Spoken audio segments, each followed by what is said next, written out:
রাধে রাধে, শুভ সকাল সবাইকে। আজকের একটা সকালের মুহূর্ত শেয়ার করছি আপনাদের সঙ্গে, আশা করি ভালো লাগবে।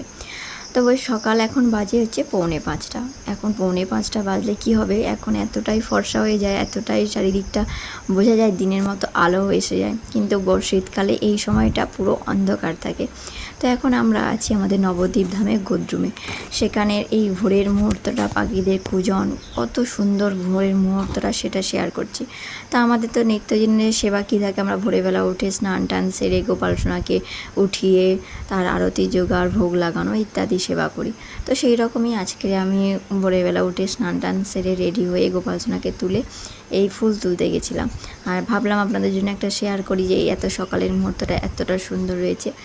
তো আমি ফুল তুলছি, পাশেই রয়েছে দোপাটি ফুল। দোপাটি ফুলে অনেক রকমের দোপাটি ফুল হয়েছে, সেখান থেকে দোপাটি ফুল তুলেছি।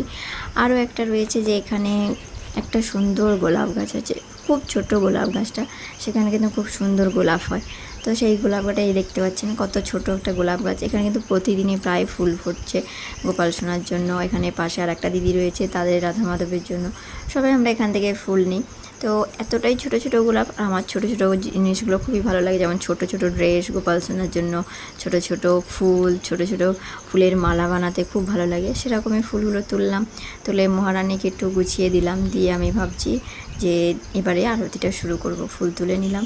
তো চলুন, এখানে চলে এসেছি, এসে সমস্ত কিছু গুছিয়ে রেখেছি আরতি করবো বলে, গোপাল সোনাকে তুলবো বলে। তুলে তো রেখে গেছি, এবার গুছিয়ে নিয়েছি। চলুন আরতি দর্শন করার আগে গোপাল সোনাকে দর্শন করে নিই। একদম সকালবেলা গোপাল সোনা ঘুম থেকে উঠে সেজে গুজে বসেছে, আরতি হবে। তো দেখিয়ে দিই আর একটা জিনিস, এখানে আমাদের গোপাল সোনার জন্য যে মশারিটা, এটা সবে নতুন আনা হয়েছে, তো আপনাদের সঙ্গে শেয়ার করা হয়নি, এটা দেখিয়ে দিলাম। মশারিটা খুব সুন্দর। তো চলুন আরতি শুরু করছি আমি। জয় জয় নিতাই গৌর হরি বল হরি বল। তো সবাই দর্শন করুন সকালের আরতিটা, খুবই, এটা মঙ্গল আরতি বলা হয়। তো মঙ্গল আরতি দর্শন করলে কি হয়, আমাদের নিজেদের মঙ্গলের জন্য আমরা মঙ্গল আরতি দর্শন করব। তো চলুন, আমি এখানে আরতিটা একটু স্পিড দিয়ে দিয়েছি, কারণ আরতি করতে মিনিমাম একটা সময় লাগে 12 থেকে 15 মিনিট।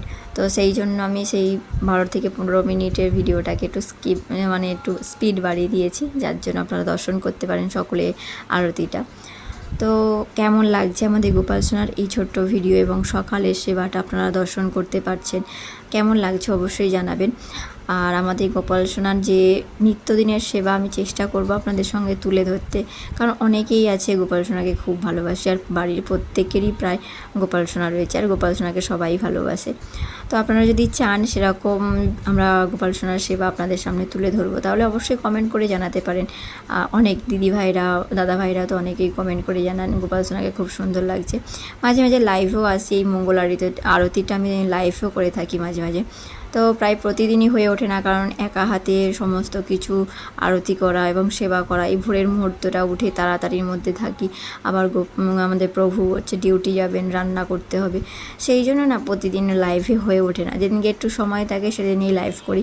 তো আজকে কি ভাবলাম যে তাড়াতাড়ি করে একটু ভিডিও করে রাখি, লাইভ তো করতে পারছি না, আপনাদের জন্য একটু ভিডিও করে রাখলাম। আর প্রভু সকালবেলা উঠে চলে যান, হচ্ছে মানে ভোরবেলা 3:30 সময় উঠে পড়েন, উঠে রেডি হয়ে স্নান টান করে আমাদের মন্দিরেই চলে যান।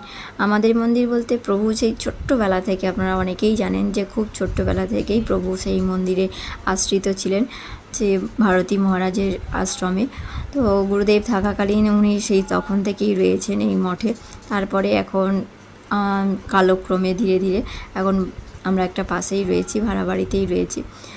তো প্রভু তো সকালে চলে যান, ওই জন্য সকালে থাকে না, সেবার মধ্যে হেল্পও করতে পারে না। তারপরে এসে সব প্রসাদ পেয়ে আবার সঙ্গে সঙ্গে ডিউটি চলে যান।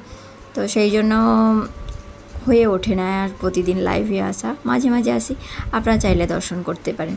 তো দেখুন, করতে করতে আপনাদের সঙ্গে বকবক করতে করতে আরতিটা হয়ে এলো। তো আরতি সবসময় আমি একটা প্রদীপেই করার চেষ্টা করি, কারণ পঞ্চপ্রদীপে প্রায় তিথি অনুযায়ী হয়ে থাকে। তিথিতে বেশিকে আমরা পঞ্চপ্রদীপের আরতি করি। আবার তিথি বিশেষে যেমন পুরুষোত্তম মাস, দামোদর মাস, বৈশাখ মাস আমরা মাটির প্রদীপেও আরতি করতে পারি। তো আপনারা চাইলে সকালবেলা ভগবানকে একটু সেবার মধ্য দিয়ে একটু আরতি, একটু ভোগ লাগিয়ে একটু পাঠ কীর্তন করলে সারা দিনটা না খুব সুন্দর লাগে। সকালবেলাটা যদি সুন্দর, এত সুন্দর মুহূর্ত, সকালটা সত্যি ফ্রেশময়। তো সেইখানে গিয়ে যদি আমরা এত মুক্ত আকাশের মুক্ত বাতাস, তার মধ্যে ভগবানের একটু নাম কীর্তন করে যদি দিনটা শুরু করতে পারি না, খুব ভালো লাগে সারা দিনটা। তো আমার তো আরতি হয়ে এসছে, প্রায় শেষ হয়ে এসছে আমাদের আরতি। এবারে যে ফুলগুলো তুলেছিলাম সেই ফুল আরতি হবে, চামর আরতি হবে, পাখা আরতি হবে। ময়ূর পাখাটা ছিল, কি হয়েছে জানেন তো, ইঁদুরে হচ্ছে এমন বদমাস ইঁদুরগুলো, তো ইঁদুরে কেটে দিয়েছে বলে ময়ূর পাখাতে আর হয় না। এই তাল পাতার পাখা রয়েছে আর চামর রয়েছে, এই দিয়ে গোপাল সোনাকে আরতি করা হচ্ছে।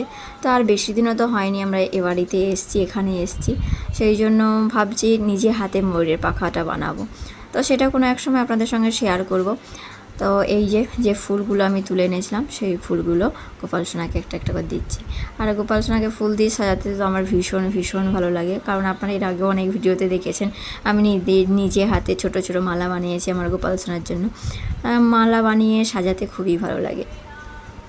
পাশে আমাদের একটা ছোট্ট গোপাল সোনা রয়েছে, সেটাও হচ্ছে আরও রাধা মাধব রয়েছে। তো গোপাল সোনার সাথে সাথে আমরা সবাইকে একসঙ্গে খুব সুন্দর করে যত্ন করি, সেবা করার চেষ্টা করি। আর নিচে রয়েছে আরও একটা, নিচেতে বিগ্রহ নেই, সেখানে আলক্ষ্য রয়েছে, গোপীনাথ তথা গোপীনাথ নেই, এখানে আছে খিচুড়া গোপীনাথ আর নৃসিংহদেব আর জগন্নাথ আছে। তো আমার তো প্রায় আরতি শেষ হয়ে গেল। তো কেমন লাগলো আমাদের এই ভিডিওটা অবশ্যই কিন্তু কমেন্ট করে জানাবেন। আর এরকম ভিডিও যদি আপনাদের দর্শন করতে চান অবশ্যই সেটাও জানাবেন যে আপনারা কে কে এরকম ভগবানের বা আমাদের গোপাল সোনার সেবা দর্শন করতে চান। তো এখন আসি, আবার অন্য সময় দেখা হবে, আবার অন্য কোনো ভিডিও নিয়ে বা ব্লগ নিয়ে বা লাইভে। রাধে রাধে, নিতাই গৌর প্রেমানন্দে, হরি বল।